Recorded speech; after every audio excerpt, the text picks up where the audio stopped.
안녕하십니까. 공병호TV의 공병호입니다. 2020년도 4.15 총선이 끝나자마자 곧바로 이것은 전산조작에 의한 부정선거다라는 그런 결론을 당시에 가장 일찍 내렸던 한 인물인 제야 고수의 도움으로 3구 대선 분석이 한참 진행 중입니다. 4.15 총선과 마찬가지로 전산조작과 위조투표지 투입이 바로 주도한 선거가 3구 대선이었습니다. 선거조작 기술자들의 지시를 받아서 프로그램을 짠 사람들이 도처에 덜미를 잡히고도 남음이 있는 범죄 흔적, 그러니까 증거물들을 고스란히 남겨뒀습니다. 컴퓨터는 0.6표, 0.3표, 0.4표라는 숫자를 인식하지 못합니다.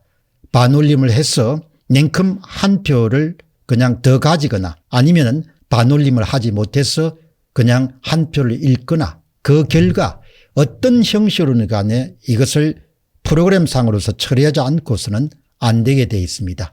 이런 흔적들이, 그러니까 전산 조작에 따르는 흔적들이 전국 방방곡곡에서 관찰되고 있습니다. 한마디로 광범위한 전국을 대상으로 이루어진 전산 조작이 선행하고 뒤에 이어서 바로 위조투표지가 따라가면서 투입된 그런 선거가 바로 3구 대선이고 4.15 총선에 아주 판박이 거는 부정선거였습니다.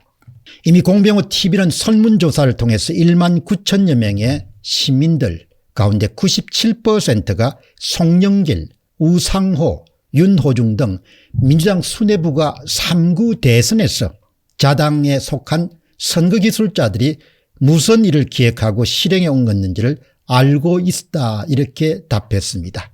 그런데 이런 설문조사를 실시하는 과정에서 120여 정도가 설문 참여자들이 도대체 왜 민주당 수뇌부가 선거 비밀을 알고 있다고 생각하는지 그 단서를 제공하고 있습니다. 그분들의 주장 가운데 몇 분 이야기를 들어보도록 하겠습니다. 이 보통 시민들이 갖고 있는 생각은 현재로서 보면은 대한민국의 무슨 주필이니 논설위원이니 무슨 신문사의 칼럼니스트보다 훨씬 더 정직하고 소박하고 예리한 그런 선거에 대한 진단과 전망을 내놓기 때문에 차라리 어떤 주필이 쓴 그런 칼럼을 읽기보다도 영상물에 대해서 남긴 보통 시민들의 논평을 읽어보는 것이 사건의 핵심을 파악하는 데 더 도움이 될 것입니다. 소피아 와이님입니다.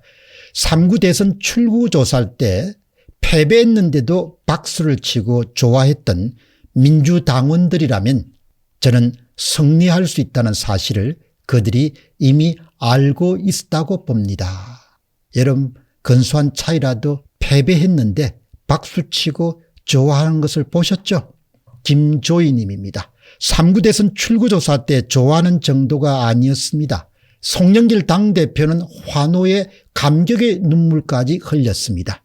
그래서 저는 4.15 총선 때의 공포감을 고스란히 느꼈습니다.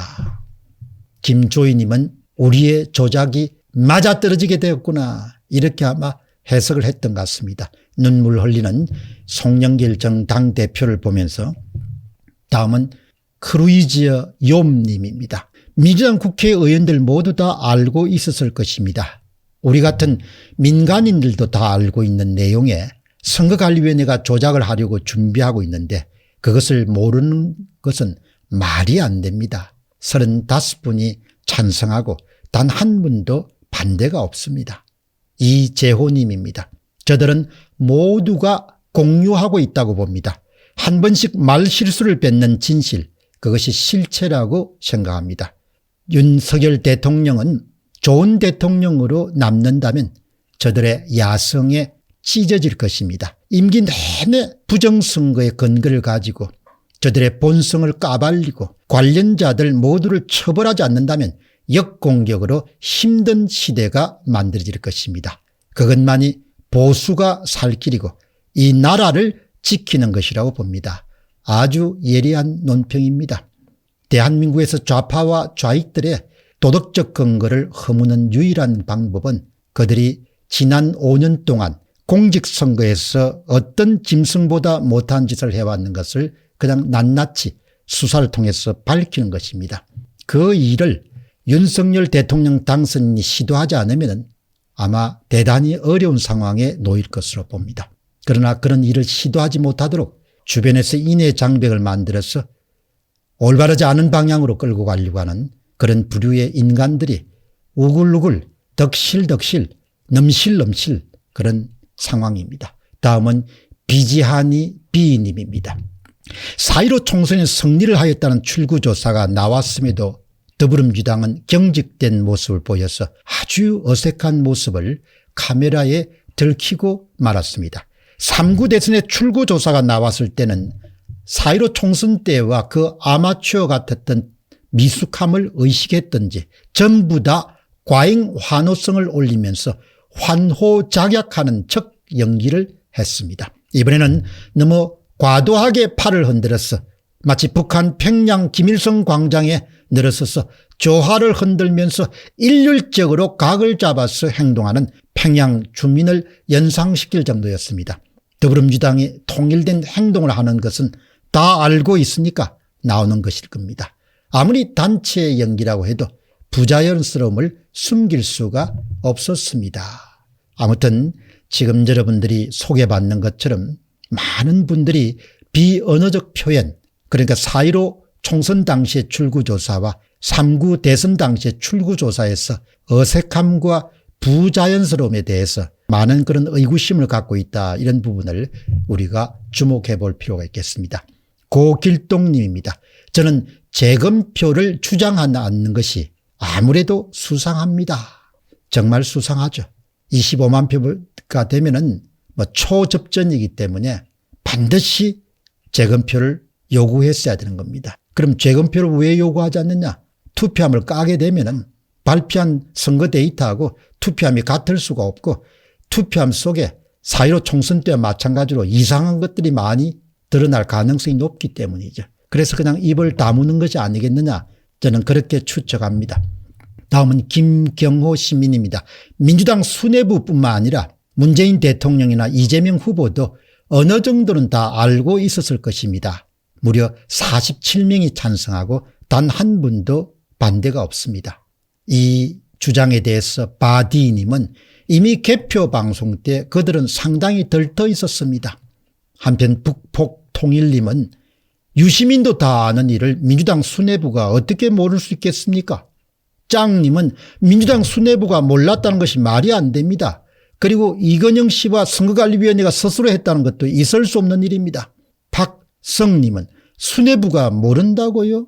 밑에 사람들이 알아서 목숨 걸고 충성할 수 있습니까? 그런 일이 이 우주에 존재할 수 있습니까? 박성님은 아주 예리한 지적을 했습니다. 발주자가 주는 발주 내용이 없는데 어떻게 기술자들이 발주 내용을 척척 알아서 하겠습니까? 있을 수가 없는 것이죠. 다음은 정동일님입니다.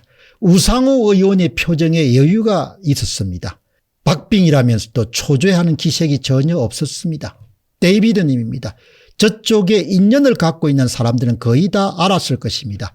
유시민 씨의 예고편을 보면 절로 고개가 끄덕끄덕, 여론 조작을 봐도 끄덕끄덕, 장단 맞춰주는 신문 기사를 봐도 끄덕끄덕. 아주 멋진 그런 표현입니다. 다음은 어처구니 님입니다. 알고 있는 정도가 아닐 것입니다. 기획 단계부터 모의했다고 보는 것이 정확할 것입니다. 대박달봉님은 나도 알고 있는데, 전 국민이 알고 있는데 민주당 수뇌부가 모를 수가 있습니까? 모를 수가 없는 겁니다. 이렇게 시민들은 그 어떤 농객보다도 정확히 실상을 파악하고 있습니다. 그런 점에서 대한민국의 언론들이 사실을 가리고 사실을 보도하지 않고 사실을 호도하고 정말 악 중에 최악의 악이라고 볼 수 있겠습니다. 범죄자도 문제지만 부역하는 자도 그 못지않게 문제가 되는 것이죠. 공병호 TV의 공병호였습니다. 감사합니다.